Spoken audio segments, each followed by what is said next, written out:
बीवी को अपने साथ लेकर जाने की बात करेगा ना तो आप साफ साफ मना कर देना, बता ही देती हूँ मैं आपको। अरे सुशीला, मैं क्यों कहूंगा शरद को बहू को लेकर जाने के लिए? मैंने तो खुद ही सोच लिया था कि कम से कम 2 महीने बहू यहाँ रहेगी, हमारे घर परिवार को जानेगी समझेगी, उसके बाद ही वो अपने पति के साथ जाएगी। अरे दीदी, आपने ये क्या किया? मेरा सारा सामान खोलकर आपने तितर बितर कर दिया। देखिए भाभी, आपके सामान में से ना मुझे कुछ मेकअप, बैग और पर्स, सूट, साड़ियाँ पसंद आ गई हैं, तो वो बस मैं ले रही हूँ। भाभी, मुझे आपके सामान में से जो भी चीज पसंद आई है वो मैंने निकाल कर अलग कर लिया है। दीदी, कपड़े, बैग और साड़ियाँ का तो फिर भी जहाँ तक ठीक है, लेकिन क्या आपने ये जेवर भी रखने के लिए निकाले हैं? हाँ भाभी, बड़े ही लेटेस्ट डिजाइन के जेवर हैं ये, मुझे बहुत भाग है ये जेवर, इसलिए मैंने इन्हें अलग कर लिया है। देखिए दीदी, ये बाकी सामान तो आप ले लीजिए, लेकिन प्लीज मेरे जेवर मत लीजिए, क्योंकि ये जेवर ना मेरे मम्मी पापा ने बहुत पाई रुपए जोड़कर और बहुत प्यार से मेरे लिए बनवाए हैं। हाय राम, तेवर तो देखो भाभी के, अरे आज ही तो विदा होकर आई है। मम्मी, मम्मी, भैया। दीदी, मैंने क्या गलत कहा? बस यही तो कह रही हूँ कि अभी आप मेरे जेवर मत लीजिए। भाभी, थोड़ी तो शर्मानी चाहिए आपको। अरे आज ही तो विदा होकर आई हैं आप, और इस घर की क्या मालकिन बनना चाहती हैं आप? भाभी, क्या आपके मम्मी पापा ने आपको बताया नहीं कि नंद का हक होता है भाभी के सामान में से जो भी सामान उसे पसंद आए वो सामान ले सकती है? हाँ दीदी, मुझे भी अच्छे से पता होता है कि ननद का हक होता है, इसीलिए तो आपने मुझसे पूछे बिना ही मेरा सारा सामान खोलकर इधर से उधर कर दिया। फिर भी मैंने आपसे कुछ नहीं बोला, लेकिन इस जेवर के लिए बोल रही हूँ। हाय राम बबली, क्या हो गया? क्यों शोर मचाए जा रही है तू? देखिए ना मम्मी, अब मैंने भाभी के सामान में से ये सोचकर 2-4 सामान निकाल लिया कि ननद का तो हक होता है, तो भाभी इसके लिए मुझे कितना सुनाई जा रही है। दीदी, मैं आपको सुना नहीं रही हूँ, मैंने सिर्फ आपको जेवर के लिए मना किए हैं, वो भी इसलिए क्योंकि इन जेवरों को मेरे पापा ने बहुत ही मेहनत करके पाई रुपए जमा करके बनवाए हैं मेरे लिए। और माफ कीजिएगा दीदी, ये जेवर मैं आपको नहीं दे पाऊंगी। और हाँ, आपके लिए नेक आया है मेरे मायके से, वो अलग ट्रॉली में पड़ा है। देख लिया ना मम्मी, सुन लिया आपने? क्या इतना अधिकार नहीं है मेरा इस घर में कि मैं अपनी सगी भाभी के सामान में से 2-4 अपने पसंद का सामान रख लूं अपने लिए? रहने दीजिए भाभी, नहीं चाहिए मुझे कोई नेक वेक। आपके मायके से जो भी नेक आया है ना, जैसे आया है वैसे ही भिजवा दीजिए, मैं किसी नेक की भूखी नहीं हूँ। अरे क्या हुआ बबली, क्यों इतना रोना धोना मचा कर रखा है तुमने? देखिए ना जी, मैंने भाभी के सामान में से 1-2 चीजें क्या पसंद कर ली अपने लिए, तो भाभी मुझे कितना उल्टा सीधा सुनाई जा रही है। क्या तुम्हारी भाभी तुम्हें सुना रही है? माफ कीजिएगा मम्मी जी, लेकिन आपकी बहू ने तो आते ही हम लोगों की बेइज्जती कर दी। अब हम लोग इस घर में कभी नहीं आएंगे। अरे अरे दामाद जी, ये क्या बात हुई? अरे ये कल की आई छोकरी कुछ भी कहेगी और आप लोग मान लेंगे क्या? अरे आप लोगों से 4 साल पहले का नाता है हमारा, और वैसे भी आप मेरे जमाई राजा हैं। तू हट जरा बबली, अरे मुझसे निपटने दे इसे। क्यों भावना, अरे तुम्हारी हिम्मत कैसे हुई कि तुम्हें आए इस घर में 1 दिन नहीं हुए और तुमने मेरी बेटी दामाद की बेइज्जती कर दी? अभी के अभी मेरी बेटी और दामाद से माफी मांगो तुम।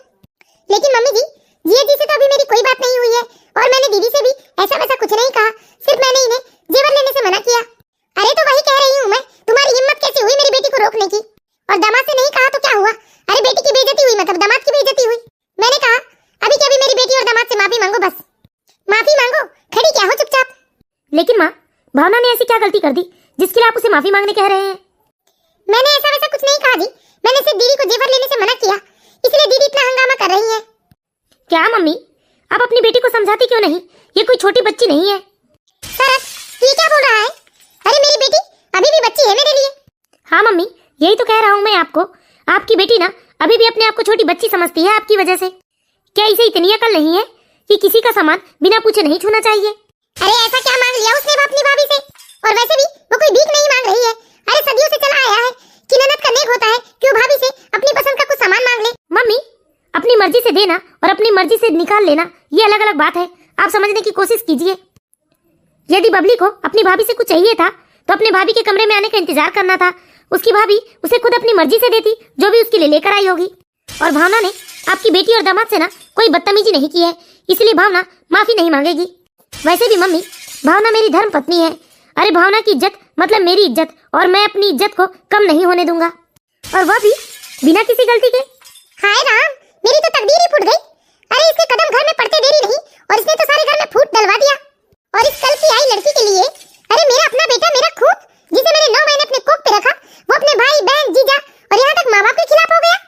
मम्मी, भावना कोई लड़की नहीं है, ये मेरी धर्म पत्नी है और मैंने शादी की है इसके साथ, और मैं अपने होते हुए भावना के साथ कुछ गलत नहीं होने दूंगा, चाहे कुछ भी हो जाए। मुझे लगता है आप लोग ये बेकार की पंचायतें ना यही खत्म कीजिए और जाकर आराम कीजिए। हाय राम, देखो तो इसे, अरे जरा भी शर्म नहीं आई, औरत आदमी दोनों बेशर्म हो गए हैं। मम्मी, इसमें बेशर्मी वाली क्या बात है? भावना अपना पूरा परिवार छोड़कर आई है हम लोगों के भरोसे, और बेचारी को आए एक दिन नहीं हुआ और हम लोग उसके साथ ऐसा बर्ताव करेंगे। अरे भैया, अरे कौन सा बुरा बर्ताव कर दिया हमने? अरे भाभी को भी तो शर्म आनी चाहिए ना। उन्हें आए इस घर में एक दिन नहीं हुआ और वो इस तरह से घर में लड़ाइयाँ करवा रही हैं, एक दूसरे से सबको दूर कर रही हैं। साले साहब, ये ठीक नहीं कर रहे हैं। अरे आप लोगों ने हमें न्योता दिया था, इसलिए हम लोग यहाँ आए हैं। हम लोग अपनी मर्जी से नहीं आए हैं। और ये भी बड़ा खूब है आपका कि घर बुला लिया और घर बुलाकर आप बेइज्जती कर रहे हैं हमारी। देखिए जिया जी, मैं बात को बढ़ाना नहीं चाहता और मैं आपसे हाथ जोड़कर विनती करता हूँ कि प्लीज आप यही बात खत्म कीजिए और जाकर आराम कीजिए। चलो बबली, और आज के बाद इस घर में आओगी नहीं तुम, समझ में आया? अरे सुनिए तो दामाद जी, हे भगवान, सत्यानाश हो इसका। अरे आती देरी नहीं और मेरी बेटी दामाद को मुझसे दूर करवा दी इसने।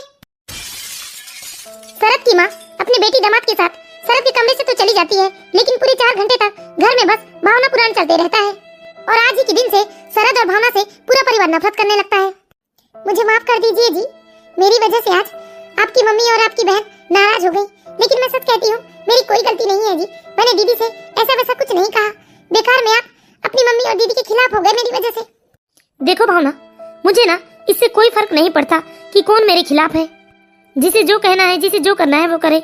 मैं तो बस इतना जानता हूँ कि जो गलत है वो गलत है और मैं गलत का साथ कभी नहीं दे सकता। आज उनकी जगह तुम भी गलत होती तो शायद मेरा व्यवहार तुम्हारे प्रति भी वैसा ही होता जैसे आज मेरी बहन और माँ के प्रति था। लेकिन यहाँ तुम्हारी कोई गलती नहीं है और अब तुम मेरी धर्म पत्नी हो, और जब तक मुझे मालूम हो कि तुमने कोई गलती नहीं की है, मैं हमेशा तुम्हारे साथ रहूंगा। मैं बहुत ही भाग्यशाली हूँ जी, जो मुझे आप पति रूप में प्राप्त हुए हैं। एक स्त्री के लिए सबसे बड़ा धन अपने पति का प्यार और विश्वास है, जो मेरे पास है। आई एम सॉरी भावना, तुम्हारा स्वागत इस घर में इस तरह से हुआ मुझे बिल्कुल अच्छा नहीं लग रहा है। चलो भावना, आराम कर लो, तुम भी काफी थक गई हो। हाँ जी, आज हुए हंगामे के बाद पति पत्नी का विश्वास एक दूसरे के लिए और मजबूत हो गया। इस तरह धीरे धीरे पूरे 1 हफ्ते का समय बीत जाता है। भावना सबका पूरा ध्यान रखती, सबके लिए अच्छे पकवान बनाती, घर के सारे काम काज करती, लेकिन फिर भी भावना की सास, देवर और ननद का मुंह हमेशा फुला रहता। वो भावना की तरफ सीधी निगाह से भी देखना पसंद नहीं करती। अरे आती ही मेरे बेटे को बस में कर लिया और ये कितनी खुशी खुशी रह रही है इस घर में, लेकिन मैं भी देखती हूँ कितने दिन इसकी खुशी बरकरार रहती है। अरे 2-4 दिनों में तो वैसे ही शरद की छुट्टी खत्म हो जाएगी, फिर देखती हूँ अरे कौन इसका पक्ष लेने को रहेगा यहाँ। भावना की सास भावना को किचन में मुस्कुराते हुए देखकर मन ही मन उसे गालियां देने लगती है। तभी अचानक भावना पीछे मुड़ती है तो भावना को अपने सामने देखकर सास हड़बड़ा जाती है। अरे मम्मी जी, आप यहाँ खड़ी हैं, कुछ चाहिए था क्या आपको? वो मैं तो, अरे मैं तुम्हें क्यों जवाब दूं? ये मेरा घर है, मेरी जहाँ मर्जी हो मैं वहाँ कर खड़ी रहूंगी। नहीं मम्मी जी, मुझे लगा यदि आपको कुछ चाहिए होगा तो मैं आपको दे दूंगी। मुझे नहीं चाहिए कुछ, और यदि चाहिए भी होगा ना तो मेरे हाथ पैर भी सही सलामत है, मैं खुद से ले लूंगी। कलेजे को ठंडक लग गई होगी भाई बहन को दूर करके, इसलिए तो इतने मंद मंद मुस्कुरा रही हो। मम्मी जी, आप ये क्या बोल रहे हैं? मैंने तो कोई झगड़ा नहीं करवाया है भाई बहन के बीच में। हे भगवान, मैं तो वो सारी बातें भूलकर अपने जीवन में खुशी खुशी आगे बढ़ना चाहती हूँ, लेकिन लगता है मम्मी जी वही बात पकड़ कर बैठी हैं। और इन लोगों का ऐसा ही व्यवहार रहा तो इनकी ड्यूटी में जाने के बाद मैं कैसे रहूंगी घर में? नहीं, मैं तो इनसे कह दूंगी कि मुझे नहीं रहना यहाँ, मैं तो इनके साथ शहर चली जाऊंगी। मैं आज इनसे बात कर लेती हूँ इस बारे में। सुनिए जी, कल या परसों शरद की छुट्टियां खत्म होने वाली है। अगर वो अपनी बीवी को अपने साथ लेकर जाने की बात करेगा ना तो आप साफ साफ मना कर देना, बता ही देती हूँ मैं आपको। अरे सुशीला, मैं क्यों कहूँगा शरद को बहू को लेकर जाने के लिए? मैंने तो खुद ही सोच लिया था कि कम से कम 2 महीने बहू यहाँ रहेगी, हमारे घर परिवार को जाने की समझेगी, उसके बाद ही वो अपने पति के साथ जाएगी। हाँ, मैं भी यही सोच रही हूँ कि कम से कम बहू यहाँ 2 महीने रहेगी, उसके बाद उसे जहाँ ले जाना है ले जाए। वैसे भी ये शरद के बिना यहाँ रहेगी तभी तो हमें इसकी हेकड़ी तोड़ पाएंगे। क्या हुआ माँ, आपने बुलाया? हाँ बेटा, मैंने तुझे इसलिए बुलाया है कि कल या परसों तेरे भैया की छुट्टी खत्म होने वाली है। तू अगर वो भाभी को साथ में ले जाने की बात करे ना तो हम लोगों के साथ बिल्कुल विरोध करने खड़े हो जाना। विमल, अरे उस छोकरी को यहाँ 1 दिन नहीं हुआ और उसने तेरी दीदी और जिया जी का कितना अपमान करवाया। अरे कितना बेइज्जत किया उसने तेरी दीदी को। इसलिए हम सब मिलकर ना शरद के जाने के बाद उसे तरीके से सबक सिखाएंगे। माँ, बाबूजी। देख, शरद ही आ रहा है और मुझे पक्का यकीन है वो यही पूछने आ रहा होगा कि वो बहू को लेकर जा सकता है या नहीं। क्या हुआ शरद बेटा? पापा, अब मेरी छुट्टियां खत्म होने वाली है कल, तो कल मुझे वापस अपनी ड्यूटी पे जाना पड़ेगा और मैं अपनी पत्नी भावना को अपने साथ लेकर जाना चाहता हूँ।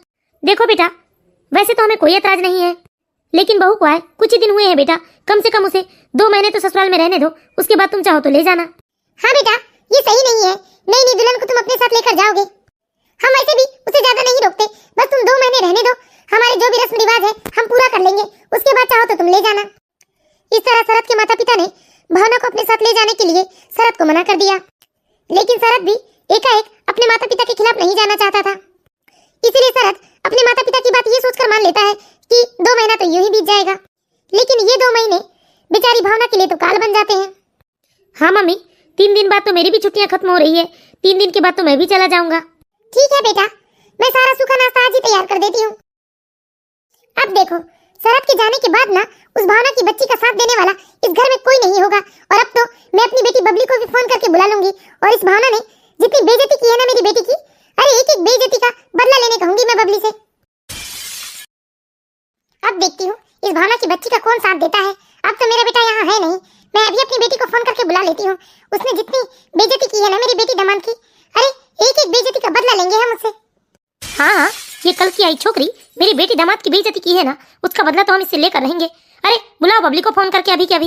हाँ जी, मैं वो बेइज्जती को भूल नहीं पाई हूँ। मैं तो बस इसी फिराक में बैठी थी कि ये कब परदेश जाए और मैं इस भावना की बच्ची को तरीके से सबक सिखाऊं, इसलिए तो मैंने बबली को मैसेज कर दिया है, वो आज ही शाम तक आ जाएगी। फिर देखो, अरे कौन साथ देगा इस भावना की बच्ची का।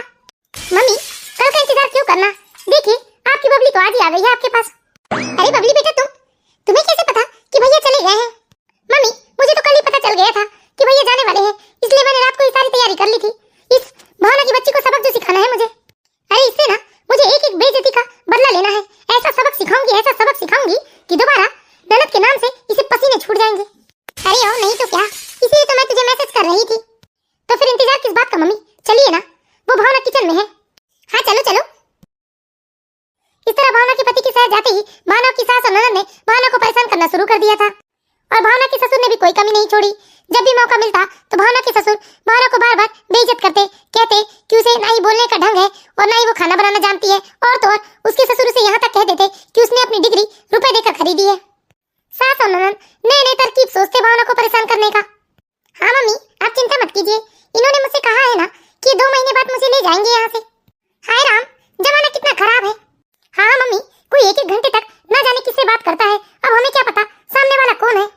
ठीक है मम्मी, मैं फोन रखती हूँ, मैं आपसे बाद में बात करती हूँ। ये क्या तरीका है दीदी, आप कहना क्या चाहती हैं? मैं किससे बात कर रही हूँ? अरे मैं अपनी माँ से बात कर रही थी। अरे हमें क्या पता कि फोन में सामने वाला है कौन, अब तुम माँ बोल बोल कर बात कर रही हो, वो सच में तुम्हारी माँ है या और कोई, हमें थोड़ी ना मालूम। दीदी कम से कम आप तो ऐसी बात मत कीजिए।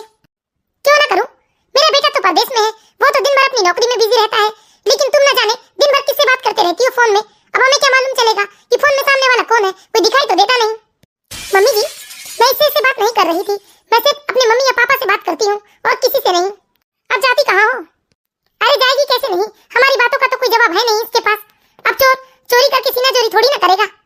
देखो ना कैसे चुपचाप चली गई मम्मी ये। अरे सुन बबली, इसे ना हमारी बातों का कोई फर्क नहीं पड़ने वाला है। मैं तो कहती हूँ हमारे मोहल्ले में 2-4 लोगों के यहाँ हम लोग ऐसी बात फैला देते हैं, जब इसे बाहर वाले टोकेंगे ना तब इसे थोड़ी शर्म आएगी। हाँ हाँ मम्मी, ऐसे ही कुछ करते हैं। इस तरह भावना की सास और ननद ने भावना के बारे में मोहल्ले में उल्टी सीधी बातें फैला दी। ये तो हद ही हो गई, अब इन लोगों के पास मुझे परेशान करने का कोई और तरीका नहीं है, इसलिए इन लोगों ने मेरे कैरेक्टर पर ही उंगली उठा दी। मम्मी पापा को ठीक ही कहा था बुआ जी ने कि ये लोग अच्छे लोग नहीं है, यहाँ पर मेरा रिश्ता न करवाएं, लेकिन मम्मी पापा का तो यही कहना था कि मुझे कौन सा सास और ननद के साथ रहना है। मम्मी पापा तो यही कहते थे कि मैं इनके साथ इनकी नौकरी वाली जगह पर रहूंगी। ये माँ बाप और बेटी एक साथ हो जाते हैं और मुझे अकेला कर देते हैं।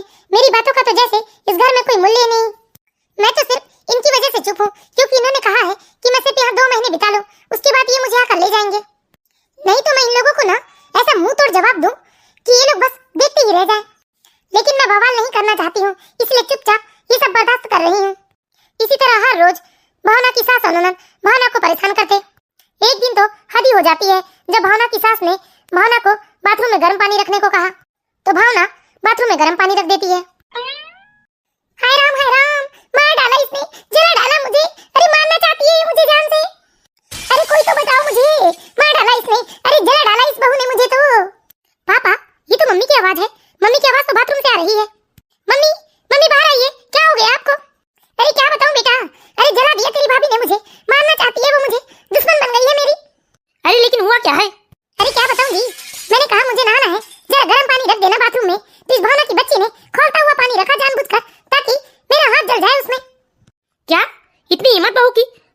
आता हूँ से मैं यहाँ। हाँ पापा, अरे सबक सिखाना बहुत जरूरी है इसे। ये अपने आप को ना इस घर की मालकिन समझ बैठी है और ये जानबूझकर हमारे साथ ऐसा कुछ करती है ताकि हमें चोट लग जाए या हमारा कुछ नुकसान हो जाए। अरे क्या हुआ, क्यों तुम लोग इतने जोर जोर से चीख रहे हो? तुम लोगों की आवाज पूरे मोहल्ले भर गूंज रही है। अरे क्या बताऊं काकी, ये मेरी बहू तो ना मेरी जान की दुश्मन बन गई है। ये मुझे मारना चाहती है। क्या? ये ऐसा क्यों कर रही है तुम्हारे साथ? तुम्हारी बहू का दिमाग तो नहीं फिर गया है? और तुम ही तो बता रही थी ना कि तुम्हारी बहू का साथ किसी से चक्कर चल रहा है, क्योंकि वो दिन भर फोन में ना जाने किसके साथ लगी रहती है। अरे तुम अपनी बेटे से कुछ कहती क्यों नहीं? सारे मोहल्ले भर तुम्हारी बहू की थू-थू हो रही। अरे तुम्हारी बहू के साथ साथ तुम लोगों की भी तो इज्जत जा रही है ना। अरे क्या बताऊं काकी, हमारी ही किस्मत खराब है। क्यों मम्मी जी, अब आपको क्या हो गया? अरे भावना बेटा, हमने तो सुना था कि तुम बहुत ही बड़े और इज्जतदार घर की बेटी हो, लेकिन तुम ऐसी ओछी हरकत कर रही हो। तुम्हें जरा भी शर्म नहीं? पूरे मोहल्ले भर तुम्हारे नाम की थू-थू हो रही है।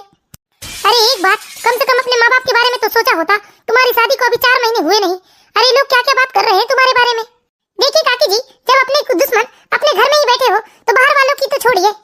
और मैं अच्छे तरीके से जानती हूँ काकी जी कि मैं कैसी हूँ, क्या हूँ और मेरा चरित्र कैसा है। माफ कीजिएगा काकी जी, मैं आप लोगों की बहुत इज्जत करती हूँ, लेकिन मैं अपना कैरेक्टर सर्टिफिकेट हर किसी को नहीं देना चाहती। अरे तुम जानो तुम्हारा काम जाने। देखो बेटा, मैं तो सिर्फ तुम्हारा भला चाहती हूँ। हो सके तो तुम अपने पति को फोन करके कह दो कि वो आकर तुम्हें यहाँ से ले जाए, क्योंकि ना तुम्हारा मोहल्ले से निकलना दुभर हो गया है, क्योंकि तुम्हारे बारे में लोग कैसी कैसी बातें बना रहे हैं। मैंने कहा ना काकी जी कि बाहर मेरे बारे में कोई क्या बात करता है, इससे मुझे कोई फर्क नहीं पड़ता, क्योंकि मेरे सारे दुश्मन तो मेरे घर में ही बैठे हैं जो बेवजह मुझे चरित्रहीन होने का सर्टिफिकेट दे रहे हैं। अरे काकी, ये कहेगी भी क्या? कहने के लिए कुछ होना भी तो इसके पास। एक बात मैं जाते जाते तुम लोगों से कहना चाहती हूँ कि कभी भी ना अपने सुख दुख में अपने घर का ही व्यक्ति काम आता है। ये बाहर के लोग कोई काम नहीं आते। बाहर के लोग तो बस ताली बजाकर हंसना जानते हैं, इसलिए घर की इज्जत को ना घर तक ही रखो तुम। क्यों मम्मी जी, बहुत मजा आ रहा है आपको मुझे चरित्रहीन साबित करके? अरे मैं क्या साबित करूंगी? अरे आज नहीं कल सच सबके सामने आ ही जाता है। ये सच ना छुपाए से नहीं छुपता। और सबसे पहली बात बहू, तुम्हारी हिम्मत कैसी हुई कि तुम जानबूझकर अपनी सास को जलाने के लिए बाथरूम में गर्म पानी छोड़कर आई थी? हाँ जी, इसने यही सोचकर तो बाथरूम में गर्म पानी रखा था ताकि मैं जल भुन जाऊं, और ये गुस्सा तो इतना आ रहा है कि वो सारा पानी लाकर इसी के ऊपर उड़ेल दूं। अच्छा, अगर हिम्मत है तो गर्म पानी डालकर दिखाओ मेरे ऊपर, फिर देखना मैं क्या करती हूँ। आप लोगों ने मुझे समझ क्या रखा है? आप लोग मुझे मेरी पढ़ाई का ताना मारते हैं। मेरे साथ कुछ करके तो देखिए आप लोग, फिर मैं आपको बताती हूँ। आवाज नीचे, ज्यादा चिल्लाने की जरूरत नहीं है। यहाँ तुम अकेली हो, समझी ना? यहाँ तुम्हारा साथ देने वाला तुम्हारा वो लल्लू पति नहीं है। छी, कैसी बहन हो तुम? धिक्कार है तुम जैसी बहन पर जो अपने ही भाई को लल्लू चल्लू न जाने क्या क्या कह रही हो। और रही बात अकेले की, तो याद रखना तुम तीनों के लिए ना मैं अकेली ही काफी हूँ। अभी भी सुधर जाओ तुम लोग, वरना अंजाम बहुत बुरा होगा। अरे तुम लोगों ने मुझे गली मोहल्ले में तक बदनाम कर दिया, मुझे चरित्रहीन होने का सर्टिफिकेट तक दे दिया। बहुत बर्दाश्त कर लिया मैंने। चुप, क्या बिगाड़ लोगी तुम हमारा? करने को तो बहुत कुछ कर सकती हूँ, लेकिन मैं तुम लोगों जितना नीचे नहीं गिर सकती। वरना अभी के अभी फोन लगाऊंगी पुलिस स्टेशन, तो पुलिस आकर बांध कर तुम्हें कोड़े बरसाते हुए लेकर जाएगी यहाँ से। बदतमीज, बेशर्म, नीच, तेरी इतनी हिम्मत कि तू हमें पुलिस के कोड़े खिलवाएगी। जैसे ही भावना की सास ने भावना के ऊपर हाथ उठाने की कोशिश की, तो भावना ने अपनी सास का हाथ तुरंत रोक लिया। खबरदार जो मुझ पर हाथ उठाया, वरना हाथ तोड़कर हाथ में दे दूंगी। तेरी इतनी हिम्मत कि तू मेरा हाथ तोड़ेगी? जरूरत पड़ने पर मैं ये भी कर सकती हूँ। अरे जिस दिन से इस घर में आई हूँ, उस दिन से सिर्फ और सिर्फ इस घर में तमाशा के अलावा और कुछ नहीं हुआ है। लेकिन बहुत हुआ, अब मैं तुम लोगों को बर्दाश्त नहीं कर सकती। मैं अभी के अभी इन्हें फोन करके कह दूंगी कि वो आकर मुझे यहाँ से ले जाए। अच्छा, तो तुम्हें क्या लगता है कि हमारा बेटा तुम्हारी बात मानकर तुम्हें यहाँ से ले जाएगा? अरे ऐसा ड्रामा करूंगी ना अपने बेटे के सामने कि वो तुझे ही 4 जूते मारेगा। ठीक है मम्मी जी, आपको जो करना है वो कर लीजिए। मैं भी देखती हूँ आज एक झूठी माँ जीतती है या एक सच्ची पत्नी। इस तरह गुस्से में भावना अपनी सास को धमकी देकर सीधे अपने कमरे में आ जाती है, और कमरे में आकर वो अपने पति को फोन लगाती है। लेकिन भावना की सास भी कहाँ कम थी। भावना के कमरे में जाते ही वो अपने बेटे को फोन लगाती है और अपनी बहू के खिलाफ उल्टी सीधी बातें बताती है। मम्मी, आप क्या करेंगे? अगर भैया ने भावना भाभी की बात मान ली तो फिर हमारा क्या होगा? भैया जो हर महीने इतने रुपए भेजते हैं, वो रुपए तो वो हमें भेजेंगे ही नहीं। फिर हमारे खर्चे और हमारे यश कैसे होंगे? अरे तू चिंता न कर बिटिया, देख मैं ऐसे पट्टी पढ़ाती हूँ अपने बेटे को कि उसे मेरी बात पर तुरंत यकीन हो जाएगा। हेलो हेलो बेटा। हाँ मम्मी, कैसी हैं आप? अरे अपनी माँ का तो मत पूछ बेटा, जैसे तैसे जिंदा है। इस भावना ने तो तेरी माँ का जीना आराम करके रखा है। अरे जानबूझकर बाथरूम में गर्म पानी रखती है ताकि मैं जल भुन जाऊं, और आज तो इस भावना ने सारी सीमा ही पार कर दी बेटा। क्या मम्मी, क्या किया है भावना ने? अरे आज इस भावना बहू ने तेरी माँ के ऊपर हाथ उठाया बेटा, और धमकी दी है मेरे हाथ पैर तोड़कर मुझे लंगड़ी लूली बनाकर बैठा देगी। क्या? ये क्या बोल रही है मम्मी? भावना ऐसे कैसे कर सकती है? ऐसी क्या बात हो गई जिसके लिए उसने ऐसी हरकत की है आपके साथ? बेटा, मैं कभी तुझे कुछ बताना नहीं चाहती थी। मैं नहीं चाहती थी कि तू इतने दूर अकेला परेशान हो, लेकिन आज मैं मजबूरी में तुझे सारी बात बता रही हूँ। भावना का किसी के साथ चक्कर है बेटा। ये रोज मोबाइल में घंटे घंटे बाद किसी से बात करती है। तो मैंने इसे एक दिन मना किया तो ये मुझे धमकी देने लगी कि मैं होती कौन हूँ। आज तो मैं मोबाइल में बात कर रही हूँ, कल तो मैं अपने आशिक को अपने घर में बुलाऊंगी। और मैंने भावना को ऐसा करने से रोका बेटा, तो भावना मुझ पर हाथ उठाने लगी, मेरे हाथ पैर तोड़ने की धमकी देने लगी। बेटा मैं क्या करूँ बेटा, तू ही बता। क्या आप ये क्या बोल रहे हैं माँ? हाँ बेटा, मैं बिल्कुल सच कह रही हूँ। यकीन न हो तो अपने पापा से बात कर ले। हेलो, हाँ बेटा, बहुत चरित्रहीन है बेटा। अरे तुमने उससे शादी करके अपनी जिंदगी बर्बाद कर ली बेटा। क्या? अगर ऐसी बात है पापा तो मैं कल के कल घर आ रहा हूँ। ठीक है बेटा। अब आएगा मजा। ये भावना की बच्ची हमको धमकी दे रही थी कि हमें ये पुलिस से कोड़े खिलवाएगी। अब देखो खुद कैसे कोड़े खाती है। ये समझती क्या है अपने आप को? कल आज तो जाने दो मेरे बेटे को, देखना वो कैसे सबक सिखाता है इसे। धक्के मार के घर से ना निकाल दिया ना तो मेरा नाम बदल लेना। हाँ मम्मी, बिल्कुल सच कह रही हो आप, क्योंकि कोई भी पति ना सब कुछ बर्दाश्त कर सकता है, लेकिन अपनी पत्नी की चरित्रहीनता बिल्कुल बर्दाश्त नहीं कर सकता। इस तरह भावना की सास और ननद भावना के ऊपर झूठे इल्जाम लगाकर बहुत ही खुश हो रही थी, और भावना के पति को भी उसके बारे में सारी उल्टी सीधी जानकारी दी थी, और वो लोग यही सोचकर खुश हो रहे थे कि जब कल उनका बेटा आएगा तो उनकी बहू को धक्के मार के घर से निकाल देगा। हेलो सुनिए जी, आप ना कल के कल में आइए और मुझे यहाँ से लेकर जाइए। हाँ हाँ भावना, घर आना तो बहुत जरूरी हो गया है, आना तो पड़ेगा मुझे। हाँ जी, मैं बहुत ही त्रस्त हो गई हूँ और मैं सारी बात आपको फोन में नहीं बता सकती हूँ, लेकिन इतना जरूर कहूंगी कि आपकी माँ बाप और बहन ना इंसान नहीं जानवर है जानवर, और मैं उन लोगों के साथ रही ना तो जिंदा नहीं रह पाऊंगी। हाँ भावना, सारा हिसाब किताब करने कल तो आ ही रहा हूँ मैं। इस तरह भावना का पति भावना से ये कहकर फोन रख देता है कि वो कल के कल में आ रहा है, लेकिन बेचारी भावना इस बात से बिल्कुल अनजान होती है कि उसकी सास और ननद ने उसके पति को उसके कैरेक्टर के बारे में न जाने कौन कौन सी बात कह दी है।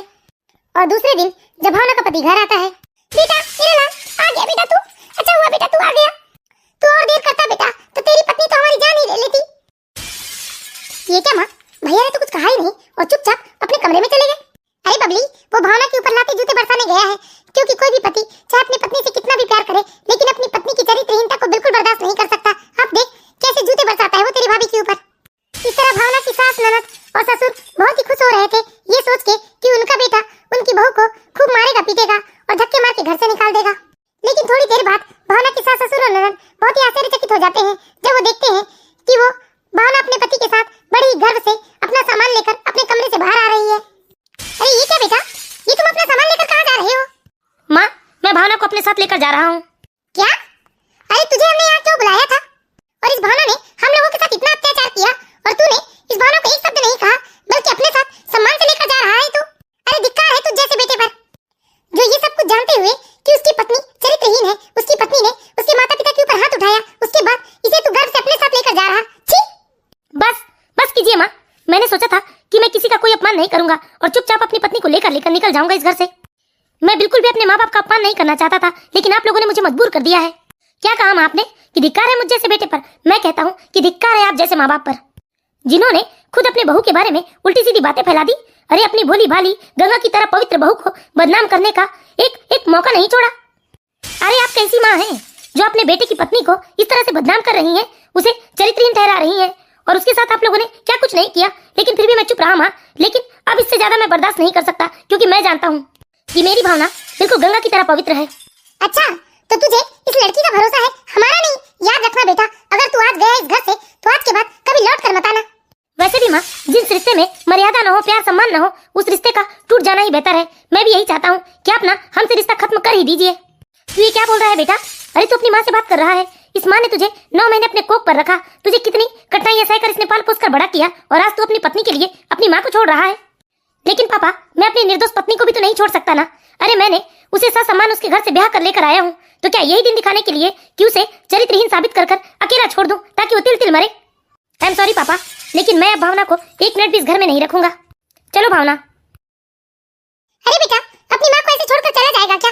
अरे रुकिए भैया, आप इस तरह से सारे रिश्ते नाते तोड़कर नहीं जा सकते। भैया, इस तरह परिवार से अलग नहीं होते। बबली, काश तुमने कभी परिवार की अहमियत समझी होती तो आज हमें ये दिन देखना नहीं पड़ता। और मैं तुमसे भी एक बात कहता हूँ कि जाकर अपना ससुराल संभालो, इसी में तुम्हारी और हम सबकी भलाई है। हे भगवान, ये तो सचमुच में चला गया और अपनी पत्नी को भी लेकर चला गया। कुछ नहीं था, माला तो खुशी खुशी अपने पति के साथ चली जाती है। काश हर पति पत्नी के बीच में इसी तरह का अटूट विश्वास हो तो कभी भी किसी गलतफहमी के चलते पति पत्नी का रिश्ता टूटेगा नहीं। तो हम आशा करते हैं दोस्तों आप लोगों को हमारी ये छोटी सी कहानी जरूर पसंद आई होगी।